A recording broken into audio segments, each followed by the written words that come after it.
Hi, my name is Shannon Weaver. I'm an educational consultant with Usborne Books and More, and I want to talk to you today a little bit about Efairs.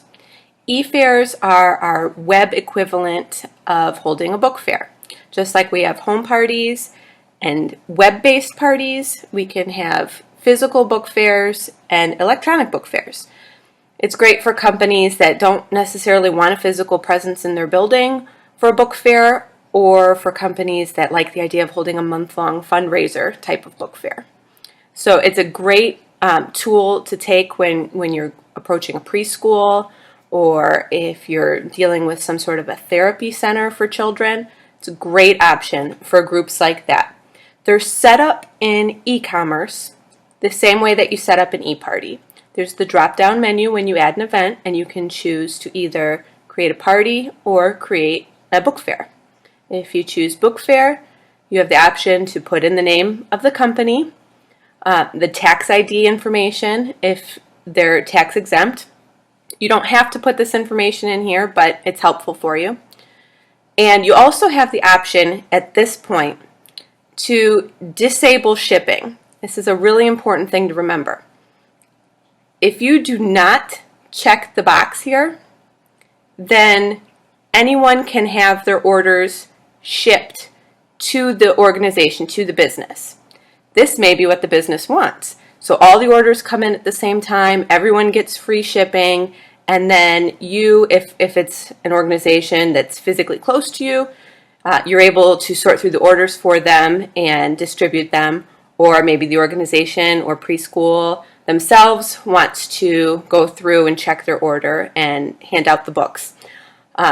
But if you disable this option, then the only option for people who are buying books through the book fair is to have the books shipped directly to them. In a lot of cases, this is actually the more appropriate alternative. For example, if you're dealing with a preschool that maybe has 5 different locations and they all want to be involved in this, that would be the good option, so that all the orders aren't shipped to the same place. So it's definitely a good thing to pay attention to right when you're setting up your event. The recent changes to the book fair reward structure took place in the beginning of September, and there's a big difference when it comes to Efairs as well.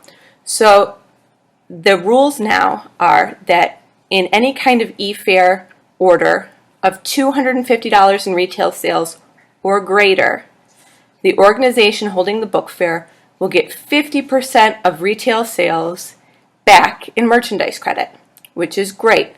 There is no longer a cash option for Efairs. So that is definitely something to make yourself aware of. And actually, the Reading is a Gift website, book fair website, has not been updated with this new information yet.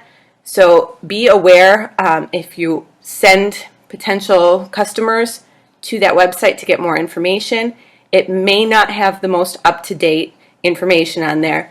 Definitely be aware of that. Any incentives that you want to offer above and beyond that would be coming out of your commission.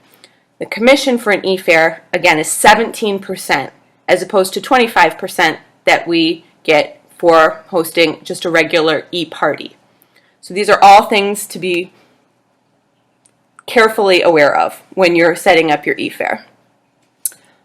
Some things to remember that are specific to Efairs is that, one, the customer specials are not available to purchase during Efairs. That's not even an option when you go through your link. So don't recommend those to people if you're holding a simultaneous Facebook event to go along with your Efair. Definitely you want to avoid those. You want to work closely with your organization to help them make wish lists. It's great. A lot of times people don't necessarily want to buy books for their own family, but maybe want to contribute and buy books for the organization.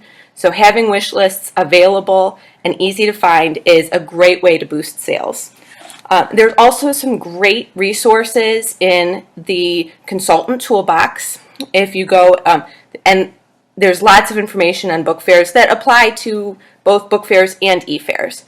And also there's some great supplies in the supply store. There's posters and flyers, things that you may want to distribute. So maybe your organization wants to have a little display in their front lobby. So definitely consider looking through those. A lot of those are really affordable and great to add to increase awareness of the sale. Also, one final thing to be aware of is that if you are holding a book fair for a school that has kindergarten and above, you have to be an educational consultant to do that. And you have to make sure that that school is not listed. If you're not an educational consultant, this is still a great option for you to increase your sales. Just check with organizations like preschools, therapy centers, churches. Those are all great places to start from. If you have any questions on any of this, make sure you talk to your team leaders. Thanks.